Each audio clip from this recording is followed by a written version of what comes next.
दोस्तों, भारत पाकिस्तान घमासान में आपका बहुत बहुत स्वागत है। कई दिनों के बाद आपसे मिल रहे हैं और आज हम जिस टॉपिक पे, जिस मुद्दे के ऊपर बात करेंगे वो बहुत ही इंटरेस्टिंग है। एक बड़ा रोचक टाइप का मुद्दा है। देखिए, हाल फिलहाल में खबर आई कि पाकिस्तान ने हाफिज सईद को 10 साल के लिए जेल में डाल दिया।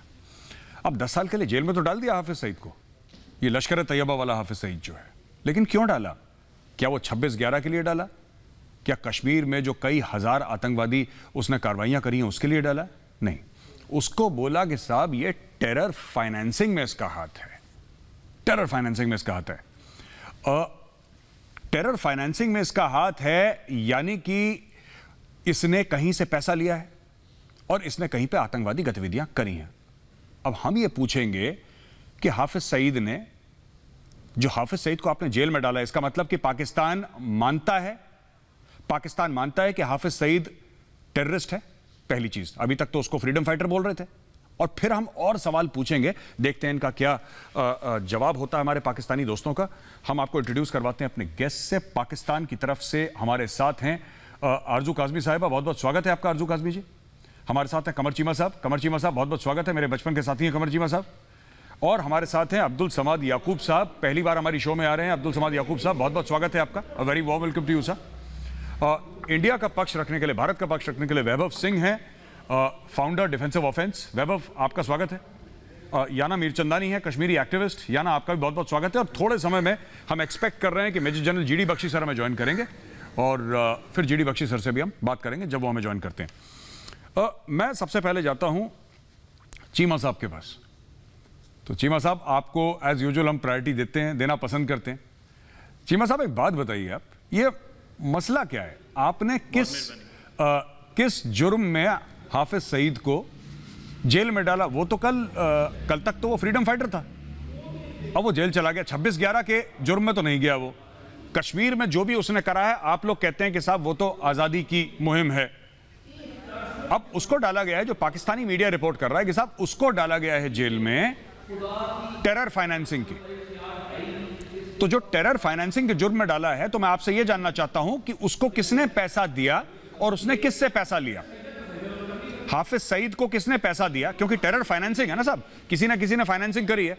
तो उसको किसने पैसा, आपको कुछ पता है, आप खुद सहाफी हैं, तो जरा बताइए, जरा इसमें थोड़ा सा इसमें रोशनी डालिए कि क्या मामला है हाफिज सईद का। देखिए मेजर साहब, मेरा ख्याल है सबसे इंपॉर्टेंट चीज तो ये है कि अगर पाकिस्तान की किसी अदालत ने इस तरह हाफिज सईद को सजा दी है तो मैं इसको पहली बात है अप्रिशिएट करता हूं। दूसरी बात यह है कि हम पूरा समझते हैं कि पाकिस्तान की जो अदालतें हैं वो पूरी आज़ाद हैं। वो जो फैसला करती हैं, वो जो जिसको सजा देती हैं, जिसको जेल भेजती हैं, पूरी तरह उसको है। इंपॉर्टेंट चीज ये है कि भारत जो है वो ये कह रहा है कि जी 26/11 में क्यों उसको सजा नहीं मिली। देखिए मेजर साहब, हमने हाफिज सईद को सजा इंडिया के लिए नहीं देनी, हमने ये सजा नहीं देनी कि जी भारत किस तरह खुश होगा या इंटरनेशनल कम्युनिटी किस तरह खुश होगी। हमारे अपने डोमेस्टिक लॉज हैं, उसके तहत सजा देनी है। देखिए, आपकी कोई कोर्ट कोई फैसला करता है तो आपको उस पर ट्रस्ट है, हमारी कोई कोर्ट फैसला करेगी तो हमें उस पर ट्रस्ट है। और टेरर फाइनेंसिंग जो है, अब जाहिर बात है अगर उसने कहीं से पैसा कलेक्ट किया है, अगर उसने कहीं किसी को दिया है, तो वो बेसिकली इस चीज को हमने, वो जाहिर बात है कश्मीर के हवाले से ही होगा कि वहां भी उसने टेरर फाइनेंसिंग हुई होगी, किसी और के लिए तो नहीं है। तो आपके लिए थोड़ी सी मैं एक बात बता दूं, जब आपकी अदालतें बाबरी मस्जिद के गिराने को और वहां मंदिर बनाने को ठीक कहती हैं तो आप लोग मान लेते हैं। अगर हमारी अदालत कोई फैसला देती है तो आप उसे कंट्रोवर्शियल कर देते हैं। मेरा ख्याल है कि अदालतों को कंट्रोवर्शियल ना करें। सेपरेशन ऑफ पावर हर मुल्क में होता है, भारत में भी है, पाकिस्तान में भी है। एग्जीक्यूटिव अपना काम करता है, जुडिशरी अपनी करती है, पार्लियामेंट अपना करता है। सो इसमें इंपॉर्टेंट चीज ये है कि भारत को हाफिज सईद से प्रॉब्लम था, आपको भी कहना चाहिए बहुत अच्छा किया पाकिस्तान ने कि अदालतों ने। पाकिस्तानियों को भी बहुत सारों को प्रॉब्लम था कि हाफिज सईद की वजह से कोई अच्छी रिस्पेक्ट नहीं मिलती जब उसका नाम लिया जाता है या ग्लोबली उनको डेजिग्नेट किया गया यूनाइटेड नेशंस की तरफ से। तो बहुत अच्छा कदम है कि भाई हमने पहले दहशतगर्दों को खत्म किया, बिल्कुल, वो ऐसे लोग जो इन्वॉल्व थे उनको भी सजाएं मिल रही हैं। तो दिस इज इंपॉर्टेंट। बिल्कुल बिल्कुल चीमा साहब, मैं आपको एक बात मैं आपको बता दूं, हमने कहीं ये नहीं बोला कि पाकिस्तानी अदालतों ने जो करा वो गलत करा, या हम उसकी मजम्मत करते हैं या कंडेम करते हैं। हमने कभी ऐसी बात नहीं बोली, मैंने तो कम से कम ये बात नहीं बोली, और कोई कह रहा होगा तो I am not responsible for that, मैंने ऐसा नहीं बोला। मैंने तो सिर्फ ये बोला आपसे कि कल तक जो फ्रीडम फाइटर था वो आज टेररिस्ट कैसे हो गया, मैं सिर्फ इतना जानना चाहता हूं। मेरा कोई है ही नहीं साहब सवाल इसमें कि आपकी अदालत, मैं कौन होता हूं, मैं तो भारत का शहरी हूं, मैं कैसे बोल सकता हूं कि पाकिस्तानी अदालत ने सही करा गलत करा। I am nobody to comment sir. मैं तो सिर्फ आपसे सिंपल सी ये बात पूछ रहा हूं चीमा साहब कि जो कल तक टेररिस्ट था, जिसको परवेज मुशर्रफ साहब ने खुद बोला है कि हमने उसको भेजा कश्मीर में हथियार देके, वजाद खान जो आपका एक बहुत बड़ा वहां पे टीवी एंकर है और जर्नलिस्ट है, पाकिस्तान का बहुत बड़ा नाम है वजाद खान को खुद इंटरव्यू दिया उन्होंने दुबई के पेंट हाउस में बैठ के, मेरे पास पड़े हुए हैं उसके वीडियो क्लिप्स। तो जब उन्होंने बोला कि हमने हथियार देके उसको अंदर भेजा कश्मीर में उसने क्या करा एवरीबडी नोज। यानी कि पाकिस्तान आज एडमिट कर रहा है कि हाफिज सईद टेररिस्ट है, इसलिए जेल में डाला है। लेकिन मेरा सवाल वैभव सिंह, मैं आपके पास आता हूं। चीमा साहब ने बिल्कुल कि कोर्ट्स हैं, ये हैं, बाबरी मस्जिद, हर जगह पहुंच गए। चीमा साहब ने मुद्दे की बात नहीं करी। वैभव, मैं आपसे पूछना चाहता हूं, उसको जेल में डाल दिया, चलो बहुत अच्छा काम करा हाफिज सईद को, ठीक है ना, हम उस चीज को हम डाउट नहीं कर रहे। हमें कह रहे हैं कि किसने दिया पैसा, टेरर फाइनेंसिंग, मतलब किसी ना किसी ने पैसा दिया है, किसी ना किसी ने पैसा लिया है टेररिज्म के लिए। मैं ये जानना चाहता हूं वैभव आपसे, मेरा सीधा सवाल है कि हाफिज सईद को किसने पैसा दिया?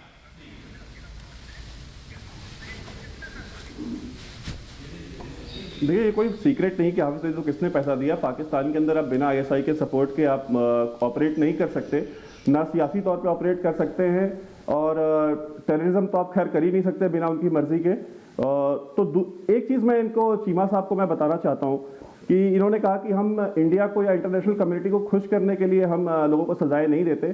तो चीमा साहब को मैं खबर दे दूं कि आप सिर्फ और सिर्फ इंटरनेशनल कम्युनिटी को खुश करने के लिए ही टेररिस्ट ऑर्गेनाइजेशंस को और टेररिस्ट को आप बैन करते हैं, उनके खिलाफ कार्रवाई करते हैं। हाफिज सईद को जो सजा है वो एंटी टेरर कोर्ट ने दी है, वो आपकी कोई ऑर्डिनरी कोर्ट ने उसको सजा नहीं दी। और दूसरी चीज, इन्होंने कहा कि हमारी जुडिशरी जो है उसकी आप बात नहीं मानते, अपनी जुडिशरी को आप बहुत हाई रिगार्ड करते। तो चीमा साहब, आपके यहाँ पे तो जस्टिस खोसा, जो आपके चीफ जस्टिस ऑफ पाकिस्तान थे, उन्होंने कोर्ट की प्रोसीडिंग्स, चलती हुई कोर्ट की प्रोसीडिंग्स के अंदर उन्होंने ये कहा कि जब आईएसआई का मामला आया कि यार तुम लोग फिर से ये आईएसआई वालों का मामला लेके आ गए, तुम हमारी भी नौकरी खाओगे। And this is part of record, this is not something जो मैं अपनी तरफ से कह रहा हूँ। तो ये आपकी जुडिशरी का हाल है। और कोई भी जज अगर खड़ा होने की कोशिश करता है आपके आईएसआई के या उनके रोग एलिमेंट्स के खिलाफ, तो उसका जस्टिस काजी फायद ईसा हो जाता है और उसके खिलाफ रेफरेंसेस दायर होने शुरू हो जाते हैं, उसके घर वालों को जलील किया जाता है। तो ये आपकी जुडिशरी का हाल है। तीसरी चीज इन्होंने करा कि अब आखिर उसने अगर टेररिज्म करा है, तो चीमा साहब से मैं पूछना चाहूंगा कि क्या उसने टेररिज्म अफगानिस्तान में करी है, क्या उसने सेंट्रल एशिया में करी है, क्या अमेरिका में करी है? हाफिज सईद ने कहां टेररिज्म करी है? उसको सजा अगर 10 साल की हुई है, तो चीमा साहब से मैं जानना चाहूंगा, या जो पाकिस्तानी पैनलिस्ट है वो मुझे बताएं कि हाफिज सईद ने कहां पे टेररिज्म करा था या टेररिज्म को फंड करा था, वो मुझे बता दें। अगर हिंदुस्तान में नहीं करा था मैं मान लेता हूं, सोमालिया में करा था, वेस्ट इंडीज में करा था, रशिया में करा था, कहां करा था, तो ये बता दें जी। और आखिरी चीज मैं जो सबमिशन इसमें देना चाहूंगा कि देखिए, पाकिस्तान की जो पूरी डीप स्टेट है, जो स्टैब्लिशमेंट है, वो अपनी कन्वीनियंस के हिसाब से लोगों को जेल में डालती है और बाहर निकालती है। अगर आपको याद हो तो लखवी जो है वो सालों तक जेल में रहा और घर पे उसके बच्चे पैदा होते रहे। तो ये वहां की जेलों का हाल है। और जहां पे, जिस मुल्क में इस तरह की जेलें हो कि कैदी जेल में हो और उसके बच्चे घर पे हो रहे हो, तो आप समझ सकते हैं कि किस तरह की जेलें जो है वो पाकिस्तान में हुआ करती हैं। जी जी वैभव, बहुत बहुत धन्यवाद आपका, ओपनिंग कमेंट्स, आपके रिमार्क्स। ये लखवी जो है ना, लखवी तो टेररिस्ट है, ये दहशतगर्द है, आतंकवादी है। लेकिन जो वैभव ने बात करी है, फिर मैं, हो सकता है मैं कोशिश करता हूं कि उसको लखवी साहब बोलूं। उसने जेल में बच्चे पैदा, कितने बच्चे पैदा करे थे वैभव उसने जेल में? 2 3 कितने? 3 बच्चे। देखिए, बहुत माशाल्लाह, बहुत अच्छी बात है। लखवी साहब, दिल से इज्जत निकल रही है, आदमी जेल में बच्चे पैदा कर रहा है। खैर, अब्दुल समाद याकूब साहब, मैं आपके पास आता हूं सर, और फिर मैं आरजू साहब आपके पास थोड़ी देर में आऊंगा। अब्दुल समाद साहब, एक बात बताइए सर, ये जो हाफिज सईद को जेल में डाला, मेरा ये मानना है, and please correct me if I am wrong, अगर मैं गलत बोलूंगा आप प्लीज मुझे करेक्ट करें। मुझे ऐसा लग रहा है कि एक कारण तो इसका यह है कि एफएटीएफ ग्रे लिस्ट में पाकिस्तान है, और पाकिस्तान को बड़ी उम्मीद थी कुछ हफ्ते पहले कि वो ग्रे लिस्ट से निकल जाएगा, व्हाइट में चला जाएगा, लेकिन ऐसा हुआ नहीं। तो एक झटका तो वो लगा जो कि आपका मीडिया बता रहा है। दूसरी चीज यह है कि बीच में चौधरी फवाद ने मुंह खोल दिया, पार्लियामेंट में अपना मुंह खोल दिया, और पाकिस्तानियों ने चाहे 10 बार कोशिश करी है उसके ऊपर लाग लपेट करने की, उसको कवर अप करने की, सच बात तो यह है कि जो बोला सो बोला। पूरी स्पीच मैंने भी सुनी है, पूरी स्पीच मैंने सुनी है उनके, जो ऑन रिकॉर्ड है, मेरे पास पड़ी हुई है। उसमें साफ तौर पे उन्होंने एक बात यह बोली है कि साहब हमने तो करा था पुलवामा, उन्होंने क्लियरली पुलवामा वर्ड यूज करा है, पुलवामा कश्मीर में है। फिर बाद में उन्होंने बोला नहीं साहब वो एयर अटैक था, वो कहीं और हुआ था। अटैक तो जम्मू साइड में हुआ था सर, वो राजौरी साइड में, वो तो कई 100 किलोमीटर दूर है। ही मेंशन्ड पुलवामा में घुस के मारा। नंबर 2। नंबर 3 मैं ये कहना चाहता हूं कि अचानक ऐसा क्या हुआ कि हाफिज सईद को आपको जेल में डालना पड़ा? ऐसे क्या खास और खुसूसी सबूत आपको मिल गए सर कि हाफिज सईद को जेल में डालना पड़ा, जिसको पाकिस्तान के प्रेसिडेंट और आर्मी चीफ ये बोल चुके हैं कि ये कौम का हीरो है? अपने कौम के हीरो को जेल में क्यों डालना पड़ा 10 साल के लिए? उसने किससे फंडिंग ले ली थी? उसने कहां टेररिज्म कर दी थी? हुआ क्या सर? इसके बारे में जरा 2 मिनट आपका वक्त है अनइंटरप्टेड। अब्दुल समाद साहब प्लीज कैरी ऑन सर। जी मेजर साहब, अगर मैं स्टेट ऑफ डिनाइल में रहूं तो बात कहीं तक नहीं पहुंचेगी।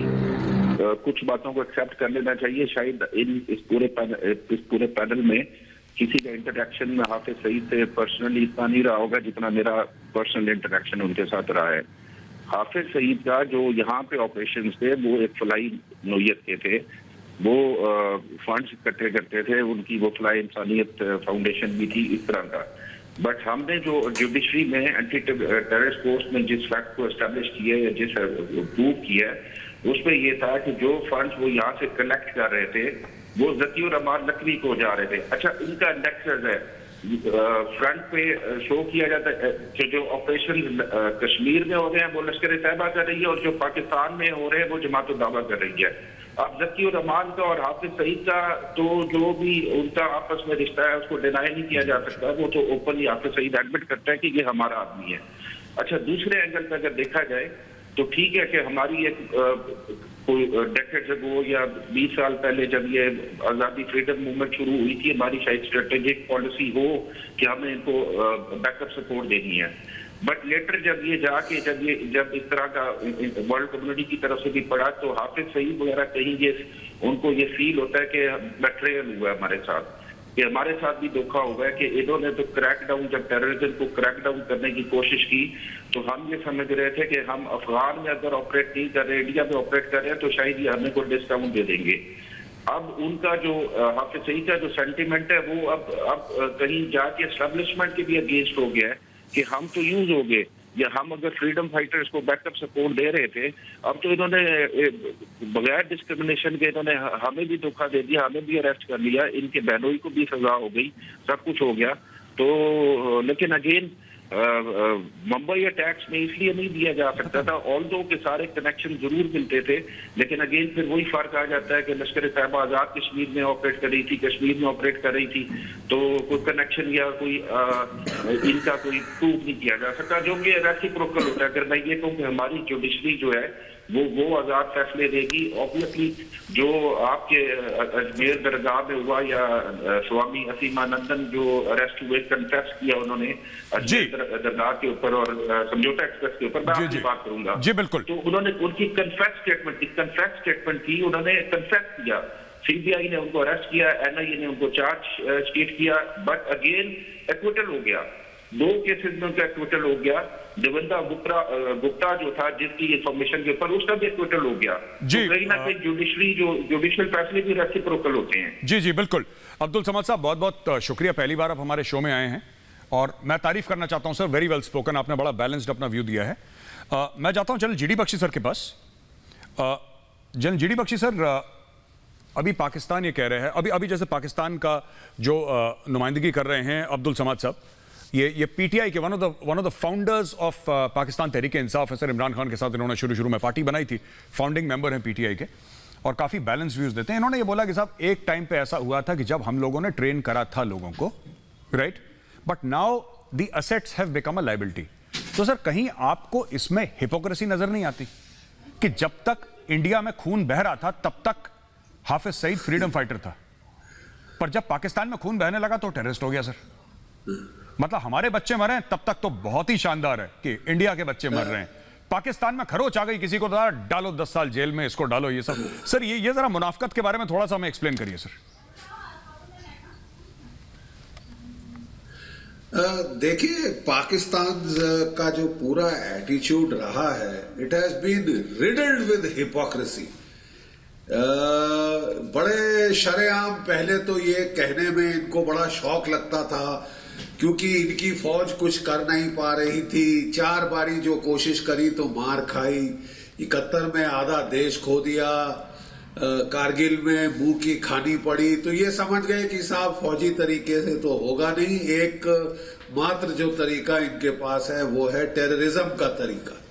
अब ये भी एक अजीब वाहियात तरीका है कि आप दूसरे देश में जाके औरतें बच्चे मारो, बूढ़े मारो, और लेकिन इन्होंने किया, साफ किया। और ये तो इससे ज्यादा कैंडिड कन्फेशन और क्या हो सकती है जो आज जनाब ने यहाँ करी है।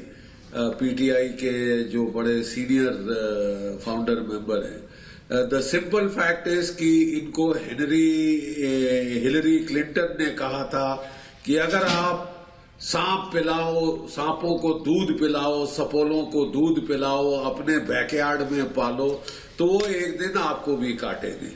और ठीक वही हुआ। 80,000 तो इन्होंने मुजाहिदीन ट्रेन करके अफगानिस्तान में भेजे थे, और फिर जो गेस्ट मुजाहिदीन आए थे वो अलग।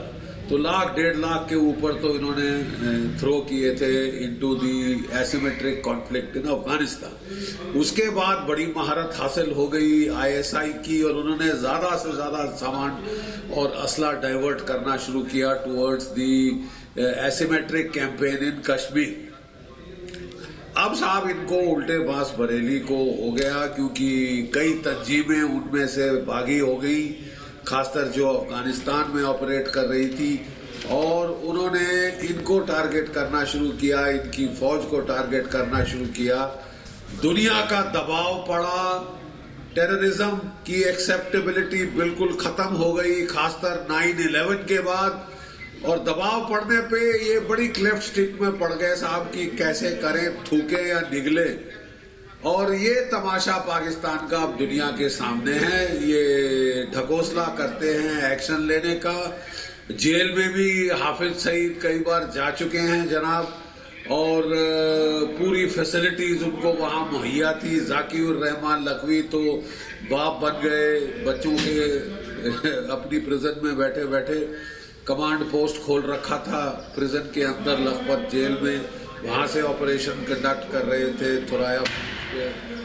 तो ये ढकोसला तो ये करते जा रहे हैं, करना भी चाहते हैं क्योंकि और कोई तरीका नहीं इनके पास, और डिनाई भी करना चाहते हैं, दुनिया के सामने पाक दिखना चाहते हैं।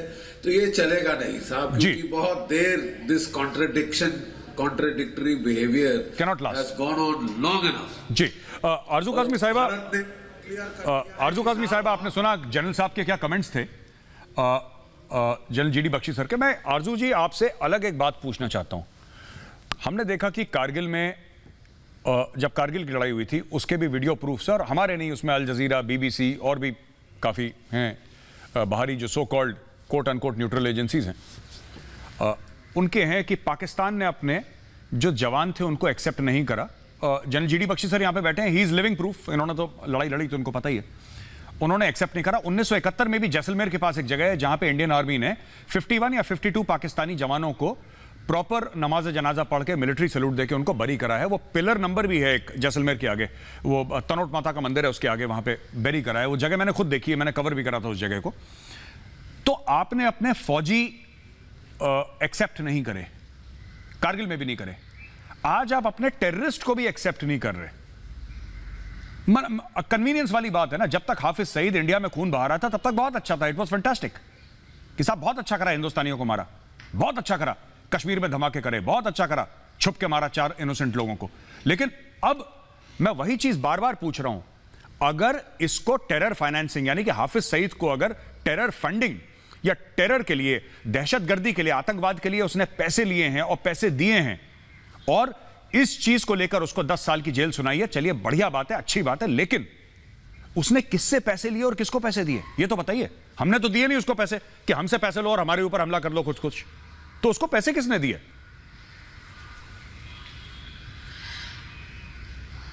देखिए मेजर साहब, सबसे बड़ी बात यह है कि आपने अभी देखा होगा 1-2 दिन पहले, बल्कि कल की ही बात है, खादिम हुसैन रिजवी का जनाजा जो हुआ है, तो उसमें जो एक बहुत बड़ी तादाद आपको नजर आई, वो देखकर हमें तो ये समझ आ गया है कि पाकिस्तान एक इंतहा पसंद मुल्क बन चुका है। और हम इस चीज से इनकार नहीं कर सकते कि ये लोग जो हाफिज सईद जैसे लोग हैं, ये मजहब के नाम पे, जिहाद के नाम पे जो आम पब्लिक है उसी से बहुत पैसा इकट्ठा कर लेते हैं कि किसी और की कोई जरूरत नहीं। यहाँ पे लोग जो है 90% बल्कि 98% लोग जो हैं वो एक तरह से बहुत ही ज्यादा एक्सट्रीमिस्ट हो चुके हैं। और वो इस तरह की जो तंजीमें होती हैं जो कहते हैं हम मजहब के नाम पे पैसा जमा कर रहे हैं, हम जिहाद के नाम पर पैसा जमा कर रहे हैं, या हम कश्मीर के नाम पे, उनको वो बेतहाशा पैसा देते हैं, औरतें अपना जेवर तक उतार के दे देती हैं। तो इनको फंडिंग का कोई इशू नहीं है। आप किसी भी मुल्ला को देख ले, चाहे वो तारिक जमील हो या कोई भी हो, एक से एक बड़ी बड़ी गाड़ियों में वो घूमते हैं, बड़े बड़े घर हैं उनके, और वो लोगों को बताते हैं कि तुम सादा जिंदगी गुजारो, अगले जहान में जाके तुम्हें बहुत कुछ मिलेगा, लेकिन खुद वो उस पर अमल नहीं करते। बिल्कुल इसी तरह हाफिज सईद ने भी आम लोगों से जो पैसे निकाले हैं उसी से उन्होंने जो कुछ भी किया, चाहे वो टेरर फंडिंग हो, चाहे वो लोगों के दरमियान नफरत फैलाना हो। मैं बिल्कुल सपोर्ट नहीं करती हाफिज सईद जैसे लोगों को, और मुझे बिल्कुल कोई ना, मैं उसे हीरो मानती हूँ। ये काम जो पाकिस्तान गवर्नमेंट ने अभी किया है वो सालों पहले कर देना चाहिए था, लेकिन हमारे यहाँ क्योंकि हम बहुत देर में बात को मानते हैं, जब तक हमारी जैसे कहते हैं नाक से ऊपर पानी चला जाता है तब हमें समझ आती है। तो देर में ही सही, लेकिन हमें कुछ तो समझ आई है। और जैसे मैंने आपसे कहा, इसको ना किसी ऑर्गेनाइजेशन की जरूरत है, ना किसी और की जरूरत है इन्हें फंड करे। इन्हें आम लोग ही रोज रोज के हिसाब से इन्हें लाखों करोड़ों का चंदा मिलता है, तो वो डोनेशन ये जहां चाहे लगाए, चाहे अपने ऊपर लगाएं, चाहे लोगों को मारने पे लगाएं, चाहे जो करें, तो इनको कोई पूछने वाला नहीं है। ये आगे से फिर मजहब के नाम पे ब्लैकमेल करते हैं और इसी तरह के काम करते हैं। इसमें कोई ढकी छुपी बात नहीं है। अब ये बात हर एक को पता लग चुकी है, मेरे इनकार करने से कुछ नहीं होगा। जी थैंक यू आरजू साहब, आपने बड़ा क्लियर कट आपने बात कह दी, और यही बात हम काफ़ी टाइम से कह रहे थे, but thank you for that. And मैं जाता हूँ याना के पास। याना, एक बात बताइए, आरजू जी ने क्या बोला आपने सुना पूरा ना डिटेल में। उन्होंने बोला कि ठीक है, देर आए दुरुस्त आए, अब हमें समझ आई, जब अकल आई तभी, जब जागे तब सवेरा। इन्होंने ऐसी कुछ बात बोली है। मैं आपसे ये जानना चाहता हूँ याना जी कि यू सी, ये जो फंडिंग की बात है टेररिज्म की ना, ये तो खुलेआम पैसा इकट्ठा करना, ये हमने भी वीडियोस देखे हैं कि वहाँ पे एक बॉक्स होता है, कलेक्शन बॉक्स, उसमें लोग अपने पैसे देते रहते हैं, औरतें हैं, बच्चे हैं, सब लोग पैसा देते रहते हैं। लेकिन आपने तो सफ़र करा है ना, आप कश्मीरी हैं याना जी, आप कश्मीरी हैं, यू आर अ कश्मीरी मुस्लिम, और आपने आतंकवाद को बड़े क्लोजली देखा है। आपके परिवार में लोगों पे अटैक हुआ है, लोगों की जानें गई हैं, आपकी फैमिली में। तो जो लोग कश्मीर की बात करते हैं वो दूर से बात करते हैं, चाहे वो इंडियन हो चाहे पाकिस्तानी हो। बहुत कम लोग वहाँ पे रहे हैं, आप वहाँ पे रही हैं। अब आप एक बात बताइए, आपको क्या लगता है, अगर हाफिज सईद को 10 साल की जेल मिली है, is this any sort of justice? क्या आपको लगता है न्याय हुआ है कश्मीरियों के साथ कि नहीं हुआ है? जी देखिए मेजर साहब, अगर आप बार बार इनको पूछ रहे हैं कि ये पैसा कहां से आया हाफिज सईद को, ये पैसा कहां से आया, आप शायद ये इंसिन्यूएट करने की कोशिश कर रहे हैं कि पाकिस्तान में जो लोगों के पास मतलब रोटी नान खरीदने के लिए पैसे नहीं है, वो लाखों करोड़ों का चंदा इनको कैसे देंगे। आप शायद ये बताने की कोशिश कर रहे हैं कि इनको जो पैसे मिले वो शायद आईएसआई से मिले होंगे, आप शायद ये बताने की कोशिश कर रहे हैं। लेकिन मेजर साहब, इट्स नॉट राइट, हम हर चीज के लिए इस तरह से पाकिस्तान को नहीं ब्लेम कर सकते। अब जस्ट बिकॉज कश्मीरीज इनको ब्लेम करते हैं क्योंकि जो बॉर्डर पे बेचारे रहते हैं उनकी लाइफ तबाह हो चुकी है, रोज उनकी जानें जाती हैं, उनके घर मकान जल जाते हैं, लेकिन शेल्स तो पाकिस्तान से खुद उड़ के आ जाते हैं। इसमें पाकिस्तान का क्या हाथ है? पाकिस्तान तो मासूम है। अब सऊदी अरेबिया ने इनको पेट्रोल लोन देने से इनकार कर दिया, जो भीख में इनको पेट्रोल लोन मिलता था, लेकिन इसमें पाकिस्तान का क्या हाथ है? पाकिस्तान तो मासूम है। अब अफगानिस्तान में लोग इनको मुर्दाबाद की दुहाई देते हैं, आईएसआई को और इनके लोगों को मुर्दाबाद की दुहाई देते हैं, जस्ट बिकॉज जब भी कोई इनका वजीर आला वहां तशरीफ ले जाता है तो अफगानिस्तान में धमाके हो जाते हैं। लेकिन इसमें पाकिस्तान का क्या हाथ है? पाकिस्तान तो मासूम है। अब यूरोप इनको बिना मतलब हर चीज के लिए ब्लेम करता है, जस्ट बिकॉज पेरिस में जो अटैक्स हुए, नाइफ अटैक्स, वो एक पाकिस्तानी ने किए। London bomb tubing, London tube की बॉम्बिंग, ये भी पाकिस्तानी ने किया, लेकिन इसमें पाकिस्तान का क्या कसूर है? पाकिस्तान तो मासूम है ना।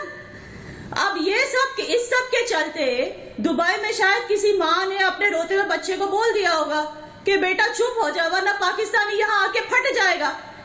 तो दुबई ने पाकिस्तान को वीजा इशू करना बंद कर दिया। अब इसमें पाकिस्तान का क्या कसूर है? पाकिस्तान तो मासूम है। अब वो चाइना अपने आप को बोलता है कि पाकिस्तान उसका ऑल वेदर फ्रेंड है, लेकिन ब्रिक्स समिट में इंडिया का साथ देता है चाइना भी। तो इसमें पाकिस्तान का क्या दोष? पाकिस्तान तो मासूम है। अब बलूचिस्तान पश्तूनिस्तान के एक्टिविस्ट खुद जाके छुप जाते हैं कहीं पे और पाकिस्तान पे ब्लेम आता है कि गायब कर दिया। इसमें पाकिस्तान का क्या दोष है? पाकिस्तान तो मासूम है। सिंध की लड़कियां जो हिंदू लड़कियां हैं वो जबरदस्ती जाके मुसलमान लड़कों से शादी कर लेती है। इसमें पाकिस्तान का क्या कसूर? पाकिस्तान तो मासूम है जी। तो ये हर बात पे पाकिस्तान को ब्लेम करना सही नहीं है। वो पाकिस्तान नहीं है जो हर कोई पान खा के थूक देता है इन पे। नहीं, बिल्कुल ठीक है। मैंने आपकी बात सुनी याना जी। मैं वापस जाता हूं कमर चीमा साहब के पास। कमर चीमा साहब, एक बात बताइए, पाकिस्तान के अंदर कोई रियलाइजेशन है अभी? And this is very serious question sir. Pakistan के अंदर कोई रियलाइजेशन है कि कुछ ऐसा हुआ है कि पानी सर के ऊपर जा चुका है, या फिर वो good Taliban, bad Taliban, good terrorist, bad terrorist जो कश्मीर में कर रहा है वो गुड टेररिस्ट है, जो खैबर पख्तूनख्वा में कर रहा है या कराची में कर रहा है, लाहौर में कर रहा है, इस्लामाबाद में कर रहा है, हैदराबाद सिंध में कर रहा है, वो बैड टेररिस्ट है? क्योंकि जहां तक हम समझते हैं, मैंने तो यहां तक कहा है, मैं बलोच फ्रीडम स्ट्रगल को सपोर्ट करता हूं, मैं खुला कहता हूं, लेकिन अगर किसी ने किसी बच्चे को हाथ लगाया, किसी नॉन कॉम्बैटेंट को हाथ लगाया, तो मेरे नजदीक वो दहशतगर्द है। वो बलोच हो, सिंधी हो, कोई XYZ हो, अगर किसी बच्चे को, किसी खातिन को, किसी बुजुर्ग को, किसी भी नॉन कॉम्बैटेंट को अगर वो हाथ लगाता है, then I do not support. फिर वो ऑल बेट्स आर ऑफ। वो दहशतगर्द है अगर वो ऐसा काम करता है तो। बाकी फौज से लड़ना है, फौज से लड़ो। तो क्या पाकिस्तान के अंदर ये रियलाइजेशन है कि अब बहुत गड़बड़ हो गई है, कि ये सिर्फ उसको ढकने छुपने वाली बात है कि यार FATF से निकल जाएं और चौधरी फवाद ने जो अपना मुंह फाड़ दिया था पार्लियामेंट में उसको कवर अप कर लें? क्या वहां पे बात क्या है? देखिए मेजर साहब, जो आप बात कर रहे हैं, मैं आसान लफ्जों में भारतीयों को और पाकिस्तानियों को बताना चाहता हूं कि मेजर साहब ये बात कर रहे हैं कि अगर बलोची या कोई और पाकिस्तानी अपनी फौज के खिलाफ गन उठाए और वो स्ट्रगल करे तो वो ठीक है, ये आप कह रहे हैं। अब आ जाते हैं उस बात की तरफ जो आपने कहा, रियलाइजेशन की बात कर रहे हैं। मेजर साहब, पहली बात तो यह है कि जब जिहाद हुआ, अफगानिस्तान का ज़िया का दौर था, एक डेमोक्रेटिक पीरियड नहीं था, तालिबान बने, वो सारा कुछ हुआ। एज ए पाकिस्तानी मैं समझता हूँ वो एक अच्छा तरीका नहीं था इस तरह नॉन स्टेट एक्टर बनाने का और वो करने का। और फिर जब अफगानिस्तान से अमेरिका चला गया, सोवियत यूनियन वहां से चली गई, वो तालिबान का जो है रूल आ गया, तो पाकिस्तान को चाहिए था कि अगर इस तरह की चीजें आपने तालिबान बनाए भी हैं तो उसको अपनी सोसाइटी में ना एंटर होने दें और उनको डी रेडिकलाइज करें, और इंटरनेशनल कम्युनिटी को कहें कि इनको डी रेडिकलाइज करें, इनको एक रियासत देनी है अफगानिस्तान में, उसको एक्सेप्ट करें। एक चीज हमने क्या किया कि हमने डेफिनेटली उसका सोचा कि जिस तरह वहां पे जिहाद हुआ, कश्मीर में भी जिहाद होना चाहिए। तो जो कश्मीर में जिहाद करने की बात हुई, तो वो जो पॉलिसी थी पाकिस्तान की, वो बेसिकली बैकफायर कर गई है, उसका फायदा नहीं हुआ। तो जाहिर बात है कि मुसलमान टेरिटरी थी कश्मीर, तो उसमें बहुत सारे जो पाकिस्तानी थे या जो कश्मीर के अंदर से बहुत ज्यादा आवाजें आ रही थी कि हमारी मदद की जाए, तो पाकिस्तानियों ने फिर सपोर्ट किया उस जिहाद में जो कश्मीर में हुआ। लेकिन over the period of time, particularly after 9/11, मैं समझता हूं कि ये मोटिवेशन बदली कि अगर ये जो चीज है, जो क्योंकि ग्लोबली एनवायरनमेंट बदल गया, तो जैसे इंडिया ने क्या किया कि जो एक फ्रीडम स्ट्रगल थी उसको कह दीजिए तो ये दहशतगर्दी हो रही है यहाँ पे, आपने भी इसको चेंज किया, दुनिया ने भी इसको किया, और पाकिस्तान के ऊपर जारी बात है वो मामलात बदले।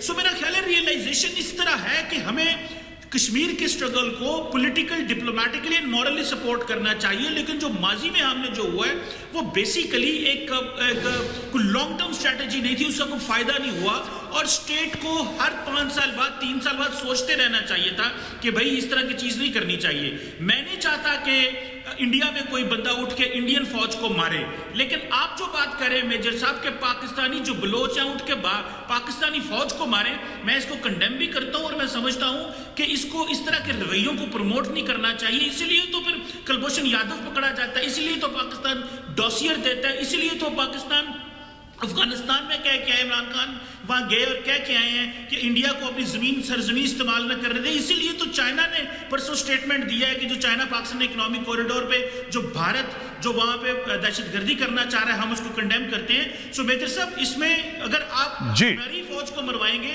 तो कल को आपकी फौज भी टारगेट होगी। तो मैं समझता हूं कि ये गलत स्ट्रैटेजी होगी। हम टेबल पे बैठ के मामला ठीक करने जाएंगे। जी चीमा साहब, ये जो चाइना का बयान है कि भारत सीपैक में दहशतगर्दी कर रहा है, ये आपने और चाइनीज एम्बेसडर के बीच में अगर प्राइवेटली ड्राइंग रूम में बैठ के बात हुई हो तो मुझे इसके बारे में नहीं पता। ऐसा चाइना का कोई कमेंट नहीं है। आप लोग खुद मतलब अपनी पब्लिक कंजम्पशन के लिए कुछ ना कुछ बना देते हैं। चाइना मैं साफ शब्दों में आपको कह देता हूं, मैं इस शो में, बाकी शोज में मैं बहुत तेज बात करता हूं, चीखता चिल्लाता भी हूं। इस शो में हर समय मैं आराम से बात करता हूं, लेकिन मैं आपको बता दूं, चाइना की औकात नहीं है ये बोल दे, ऑफिशियली बोल दे। ग्लोबल टाइम्स जो बोले उनका माउथपीस, वो बोल सकता है। किसी चाइनीज एहलकार की, किसी चाइनीज ऑफिशियल की, किसी चाइनीज मंत्री की औकात नहीं है जो बोल दे इंडिया और टेररिज्म को एक सेंटेंस में। इतना बड़ा चीन अभी नहीं हुआ है। मैं आपको बताता हूं क्यों, बाद में बताऊंगा आपको। खैर, मैं जाता हूं वैभव सिंह के पास।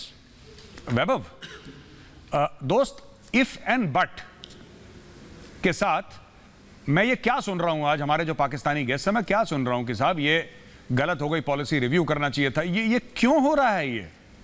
ये जो सूरज है ये आज वेस्ट से क्यों निकला है? ईस्ट से निकलता था, क्या हो गया? ये तो कमाल हो गया। मुझे देखना पड़ेगा कि आज संडे ही है, कोई और दिन है। ये क्या हो गया Vaibhav? I am unable to believe कि भारत पाकिस्तान घमासान में मैं क्या सुन रहा हूं। मुझे विश्वास नहीं हो रहा।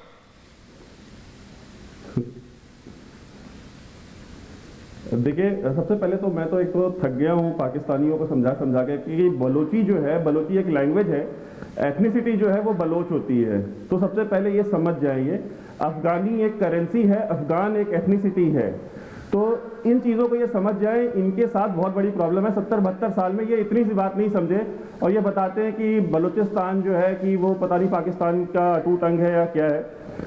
दूसरी चीज़, आरजू ने एक बात करी थी कि पाकिस्तानी सोसाइटी जो है, इन्हें कल मालूम चला है कि रेडिकलाइज हो चुकी है। देखिए, पाकिस्तान का जन्म ही रेडिकलाइजेशन के नतीजे में हुआ था, इंतहा पसंदी के नतीजे में हुआ था। मजहबी इंतहा पसंदी का नतीजा पाकिस्तान है। तो आपको ये कल मालूम चला है, आपको मुबारक हो, बट हमको ये बात पिछले 72 साल से मालूम है। तीसरी चीज़, मैं याना की एक बात से डिसएग्री करता हूँ। याना ने कहा था कि पाकिस्तान में लोगों के पास इतना पैसा कहाँ से है कि भाई वो ये जो डोनेशन जो है इन टेररिस्ट ऑर्गेनाइजेशंस को देते हैं।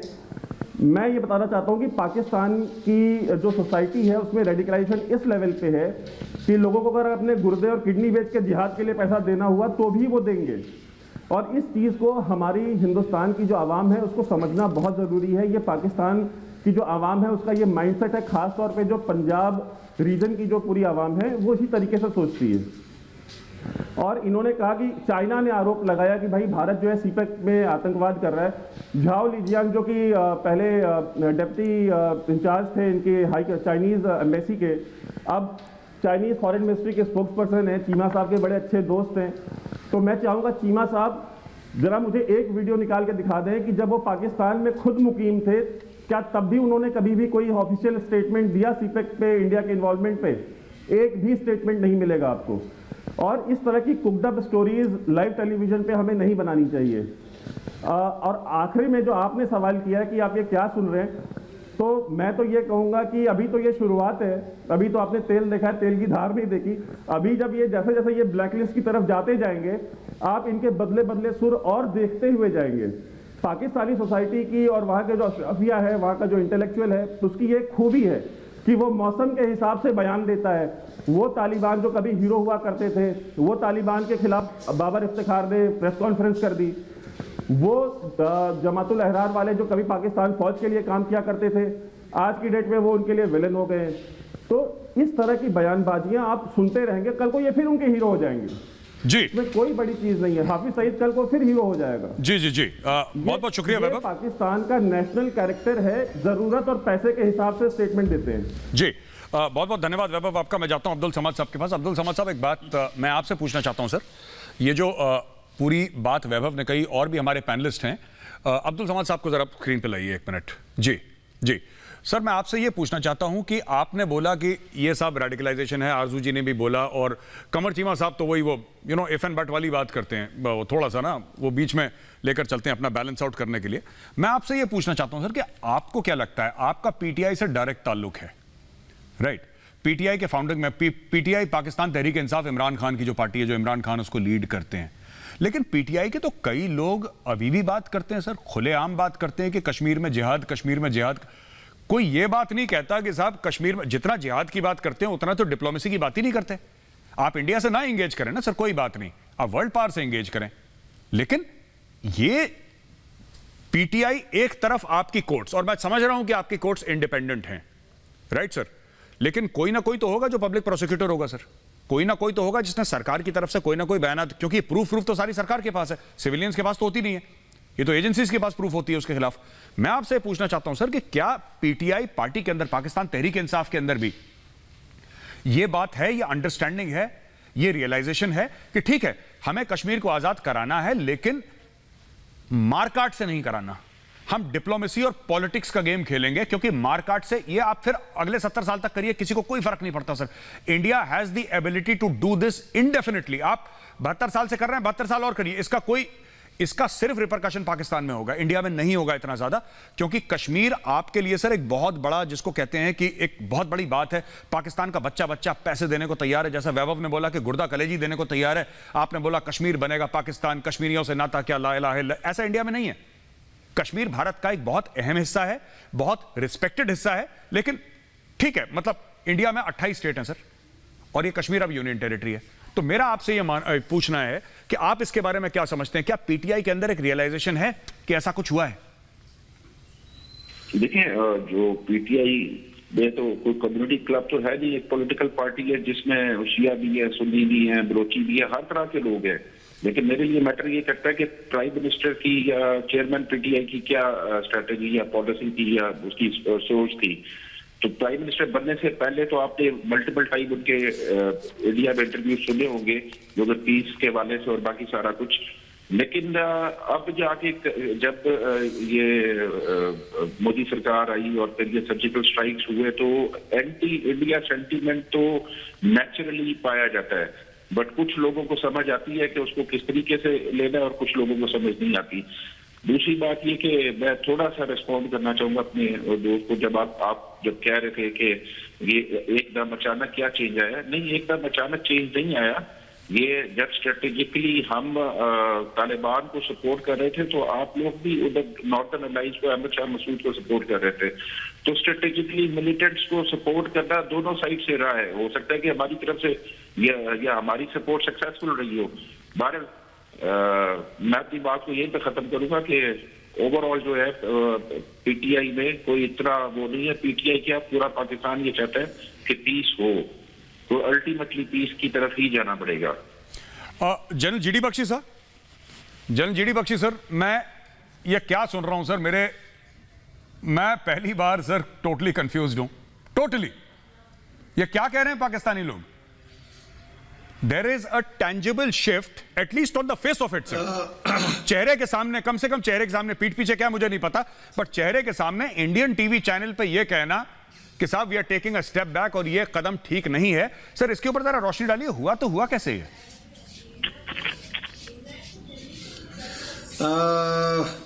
माफ कीजिए, I am a bit of a pessimist, और ये केवल एक चेंज ऑफ नैरेटिव है, क्योंकि एफएटीएफ का बहुत जबरदस्त इनके ऊपर दबाव पड़ रहा है। दबाव में ये अब जो है अपनी बदले बदले सुर हमको सुनने को मिल रहे हैं। कल ये सुर फिर बदल जाएंगे, दबाव हटा सुर बदल जाएंगे। लेकिन मैं एक चीज अपने पाकिस्तानी इंटरलोक्यूटर्स को कहना चाहता हूं, for God sake stop being used by other countries. America और सऊदी अरेबिया ने आप पे दबाव डाला, आप बड़े खुशी खुशी उनकी वॉर में इन्वॉल्व हो गए अफगानिस्तान में, to bleed the Soviet Union. 80,000 मुजाहिदीन तो आपने कंट्रीब्यूट किए, कोई 20-30 हजार बाहर से आए, 40 हजार बाहर से आए। 1,20,000 की फैक्ट्री बन गई थी एफ पाक बेल्ट में। और एसिमेट्रिक वॉरफेयर आपकी मेन ऑक्यूपेशन थी। आपके जो सबसे टैलेंटेड ऑफिसर्स थे उस टाइम, परवेज मुशर्रफ कर्नल जब थे, तो वो भी सब मुजाहिदीन, इनके एसएसजी ग्रुप सब मुजाहिदीन के साथ काम कर रहे थे। अब देखिए साहब, ऐसा है कि पाकिस्तान अब चीन के लिए इस्तेमाल हो रहा है। मैं आपको समझाता हूं। मई के अंदर चाइना ने वो जो है ईस्टर्न लद्दाख में गफलत शुरू करी, लेने के देने पड़ गए साहब उनको।